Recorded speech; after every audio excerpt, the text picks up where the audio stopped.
Renault Rafale, le SUV haut de gamme qui devait sauver la marque française. Prix de lancement 51 000 €. Vente en France en 2025, version hybride rechargeable, 2534 unités. Dernier du classement. Battu par un Cupra, battu par un Peugeot 3008. Le navire amiral de Renault est un échec commercial documenté. Et ce n'est pas un cas isolé. C'est le sommet visible d'un effondrement qui touche 7 modèles en 2025 et 2026. Restez jusqu'au bout, parce que le dernier nom de la liste est celui que votre concessionnaire est en train d'essayer de vous vendre cette semaine. Vous savez ce qui s'est passé pendant que vous regardiez ailleurs? Le marché français de l'hybride rechargeable s'est effondré de 26% en un an. 108 029 unités vendues en 2025 contre près de 145 000 en 2024. La part de marché est tombée de 8,5% à 6,6%. En janvier 2025, le mois où le malus au poids est entré en vigueur sur les PHEV, les ventes ont chuté de 53% en un seul mois. 53%. Source Avéré France, ce n'est pas une rumeur de forum, c'est un tableau de bord public. Et là, vous vous dites peut-être, bon, c'est la conjoncture, c'est l'électrique qui prend le relais. Non, l'électrique, lui, progresse. Le PHEV, lui, est en train de mourir. Et il meurt parce que 7 modèles précis se sont retrouvés piégés au croisement de 2 effondrements simultanés. Un piège fiscal et un piège technique. Je vais vous nommer les 7, avec les chiffres exacts et avec ce que votre concessionnaire ne vous dira jamais. Numéro 1, le Renault Rafale. Je commence par le pire, parce qu'il faut comprendre ce qu'il représente. Renault a sorti ce SUV en 2024 comme la vitrine de sa montée en gamme. La promesse, c'était de concurrencer les premiums allemands sur le terrain où Renault n'avait jamais réussi à exister. Tarif de lancement, 51 000 €.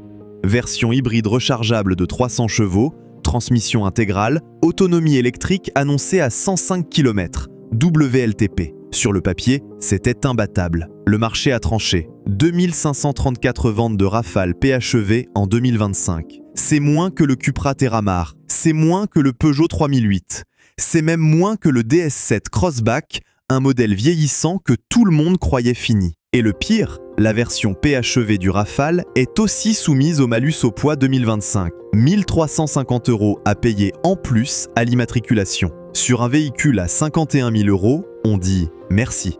La marque française, qui a misé son redressement haut de gamme là-dessus, se prend une humiliation commerciale documentée mois après mois. Et personne dans la presse mainstream ne titre dessus. Quelle surprise! Numéro 2, le Renault Arkana E-Tech. Restons chez le losange, parce qu'il y en a deux. L'Arkana, c'est ce SUV coupé que Renault avait positionné comme un hybride accessible, autour de 35 000 €. En 2024, ses ventes ont chuté de 47%. 47% en une seule année. Source l'Argus.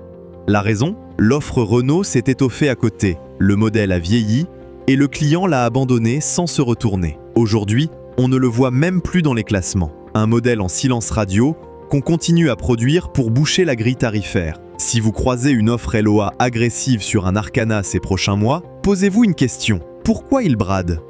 Numéro 3, le MGE HS. La marque qui, en France, a essayé de jouer le rapport prix/équipement contre les Européens. Le EHS hybride rechargeable s'affichait sous les 34 000 €. C'était l'argument. Maintenant, regardez la sortie. Décote à 3 ans estimée par les experts l'Argus à près de 58%. Vous achetez 33 700 €, vous récupérez 14 000 € au bout de 3 ans et 75 000 km. Une perte sèche de 19 700 € pour acheter une voiture chinoise dont le réseau de SAV est inexistant en zone rurale, dont la batterie haute tension est garantie 7 ans, mais dont personne ne sait combien coûte un remplacement hors garantie en France. Bien sûr, vous voyez où je veux en venir? Le PHEV n'est pas une voiture, c'est un produit fiscal. Et quand l'État retire la fiscalité avantageuse, le produit s'écroule. C'est exactement ce qui s'est passé le 1er janvier 2025. Mais ce que je vais vous montrer maintenant,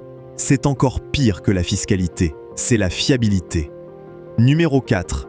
Et là, il faut s'arrêter, le Citroën C5 Aircross PHEV. Ce modèle a été rappelé en 2024 par Stellantis pour un changement complet de la batterie haute tension. Pas une mise à jour logicielle, pas un correctif, le remplacement physique de la batterie. Sur le DS7 Crossback, sur l'Opel Grandland X, sur le Peugeot 3008, sur le Peugeot 508. Coût de la pièce, 6 000 € hors taxe minimum, source L'Argus, enquête 2021 réactualisée. Temps de main-d'œuvre, de 5h30 sur le DS7 à 6h30 sur le 3008. Heureusement pour les propriétaires, le rappel est pris en charge. La question que personne ne pose, et après le rappel, quand votre voiture aura 7 ans, 8 ans, et qu'une nouvelle défaillance batterie apparaîtra, hors garantie, vous payez 6 000 € minimum, plus 6 heures de main-d'œuvre, sur un véhicule qui en vaudra 12 000 € à l'occasion? Vous voyez le calcul, vous voyez où ça mène. Et ce n'est pas tout.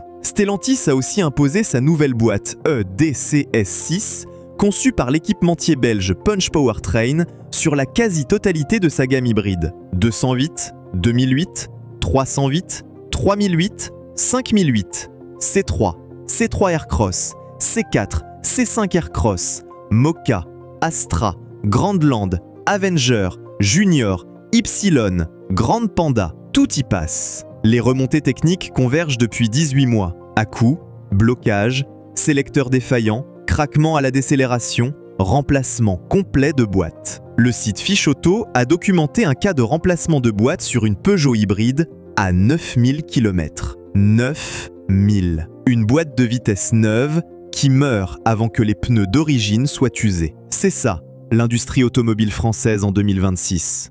Numéro 5. Le BYD Silu-Demi. Le constructeur chinois est entré en France en fanfare. Le Silu-Demi, c'est ce SUV familial hybride rechargeable lancé à 42 990 €, avec batterie Blade garantie 8 ans, autonomie 80 km en électrique. En février 2026, il était 9e du classement PHEV en France. En mars 2026, il en est sorti, disparu du top 10, en un mois. Et puis, parce que c'est tellement gros qu'on en oublie de le mentionner, BYD a dû rappeler 88 981 hybrides rechargeables Kin Plus DEMI en novembre 2025. Motif officiel, incohérence dans les packs de batterie, perte de puissance ou impossibilité de fonctionner en mode électrique. Source autorité chinoise, SAMR. Sur l'année 2025, BYD cumule plus de 210 000 véhicules rappelés mondialement pour des problèmes batterie et de sécurité. C'est la marque qui se vante d'avoir 29 ans d'expérience dans les batteries. Vous me direz, bon, c'est la Chine, c'est pas chez nous. Sauf que les batteries qui équipent le Silu vendu à Lyon sortent des mêmes lignes de production. Le contrôle qualité ne change pas en traversant la mer. Et quand vous achetez un Silu en LOA en 2026, vous pariez sur la santé d'une batterie produite par un constructeur qui a rappelé 90 000 unités pour défaut batterie il y a 6 mois. À vous de voir. Numéro 6. Le Mercedes GLC PHEV. Là, on monte en gamme, on change de monde. Vous achetez un GLC hybride rechargeable autour de 80 000 €. Vous payez en plus, à l'immatriculation, un malus au poids compris entre 8 330 € et 11 480 €. Source L'Argus, barème 2025 vérifié. 11 480 € de taxes pour un véhicule qui pèse 2,4 tonnes. Une voiture qui dépasse 100 000 € malus inclus. Pourquoi ? Pour rouler 60 km en électrique en ville et ensuite traîner 600 kg de batterie vide pendant les 200 km suivants sur l'autoroute. Avec une consommation réelle de 8 à 10 litres au 100 en mode batterie déchargée. Parce que le moteur essence doit tracter une enclume. C'est le summum de l'absurde fiscal et mécanique. Et l'Allemagne, la patrie de Mercedes, vend ce même modèle moins cher qu'en France, que là-bas, il n'y a pas de malus poids spécifique au PHEV. Vous comprenez ce qui se passe ? La même voiture, la même batterie, le même moteur, vous payez 11 000 € de plus en France. Pour la décarbonation, bien sûr. Numéro 7. Et je le garde pour la fin parce que c'est probablement celui qu'on vous propose en ce moment même chez votre concessionnaire. Le Peugeot 3008 PHEV. Pas la nouvelle génération électrique, non. La version hybride rechargeable qu'on continue à pousser dans les commandes. Malus au poids 2025, 1050 €. Soumis au rappel batterie 2024, équipé de la boîte EDCS6 sur les versions récentes, décote à 3 ans, 51% minimum, dans la lignée du C5 Aircross qui partage la même plateforme. Et le 3008 PHEV, en 2025, a vendu 2646 unités sur l'année. Le 5008 PHEV, 8871% de croissance affichée en mars 2026, sur des volumes ridicules de quelques centaines d'unités. Les pourcentages spectaculaires, c'est ce qu'on sort quand on n'a plus que ça à montrer. 7 modèles, 7 pièges. Et derrière les 7, le mécanisme, toujours le même. 3 engrenages qui se sont enclenchés ensemble. Le premier, c'est le trucage du cycle WLTP. L'Institut Fraunhofer de Karlsruhe a publié en février 2026 une étude sur 1 million de PHEV produits entre 2021 et 2023. Verdict, consommation réelle moyenne autour de 6 litres au 100, contre 1 à 2 litres annoncés en WLTP. Un écart qui dépasse les 300%. Le constructeur le savait, il l'a toujours su. La norme WLTP a été conçue pour intégrer l'autonomie électrique dans le calcul de consommation, ce qui permet d'afficher des chiffres ridiculement bas tant qu'on suppose que le client recharge tous les jours. 70% des propriétaires ne rechargent pas tous les jours. La norme est un mensonge industriel, toléré, financé, encouragé. Pour passer la norme café de Bruxelles, pour faire baisser la moyenne CO2 d'homologation des constructeurs européens. Le PHEV, à la base, n'a pas été conçu pour vous. Il a été conçu pour que Stellantis, Volkswagen et Renault puissent continuer à vendre du SUV thermique sans payer les amendes européennes. Le deuxième engrenage, c'est le revirement fiscal. Pendant 6 ans, l'État a subventionné le PHEV. Bonus écologique, exonération de malus poids, fiscalité flotte avantageuse. Les constructeurs ont surdimensionné leur offre PHEV pour capter ces aides. Les loueurs longue durée ont rempli leur flotte. Et puis, du jour au lendemain, le 1er janvier 2025, la même administration retire les aides, applique le malus poids, durcit la TVS. Les loueurs se retournent, ils retirent leurs commandes, ils sortent les PHEV de leur catalogue. Résultat, moins 40% sur le canal entreprise en 2025. Et cette politique en stop and go, ce sont les particuliers qui en paient le prix, parce qu'ils ont acheté en confiance un produit dont les conditions économiques ont été détruites 3 ans après leur achat. Le troisième engrenage, c'est la fragilité technique cumulée. Un PHEV, ce n'est pas une voiture, c'est un assemblage de 4 voitures qui doivent fonctionner ensemble. Moteur thermique, moteur électrique, batterie haute tension, transmission complexe. Chacun ajoute son propre taux de panne. Le résultat, en 2026, Stellantis a rappelé 2 fois ses batteries PHEV, vient de rappeler 211 725 véhicules pour risque d'incendie sur son hybride 48 volts et fait face à une plainte UFC Que Choisir pour tromperie aggravée sur ses moteurs PureTech. BYD rappelle 90 000 unités pour défaut batterie. Mercedes a réduit à 4 modèles sa gamme PHEV diesel parce qu'elle ne sait plus à qui les vendre. C'est ça la transition énergétique européenne.